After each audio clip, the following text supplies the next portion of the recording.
मनसे अध्यक्ष राज ठाकरे यांच्याबद्दल संशय निर्माण करण्यासाठी भाजपचा डाव आखला गेला असल्याचं वक्तव्य भास्कर जाधव यांनी केलेलं आहे। मुख्यमंत्री फडणवीस आणि राज ठाकरे यांच्या भेटी संदर्भात भास्कर जाधवांनी हे वक्तव्य केलंय। दोन भाऊ एकत्र आल्यास 54% मतदान भावांना होईल, त्यामुळे दोन भावांच्या एकत्र येण्यामुळे भाजप घाबरली आहे असं भास्कर जाधव म्हणतायत। भाजपची मुंबई पालिकेवर वक्रदृष्टी असल्याचं सुद्धा भास्कर जाधवांचं म्हणणं आहे।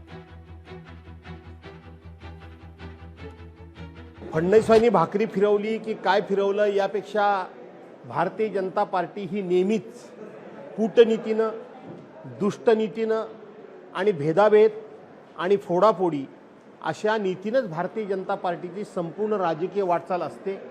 त्याच्या अनुषंगानंच हे दोन भाऊ एकत्र येऊ नये आणि राजसाहेबांबद्दल संशय निर्माण व्हावा अशा पद्धतीचा डाव हा देवेंद्र फडणवीस खेळले असं मला वाटतं। राज ठाकरे आणि उद्धव साहेब जरी एकत्र आले तर जवळजवळ 54% मतं मुंबई महानगरपालिकेतले होणाऱ्या मतदानाच्या 54% मतदान हे या दोन भावांच्या युतीला होईल आणि यातूनच भाजपा हादरलेली आहे, घाबरलेली आहे आणि बिथरलेली आहे।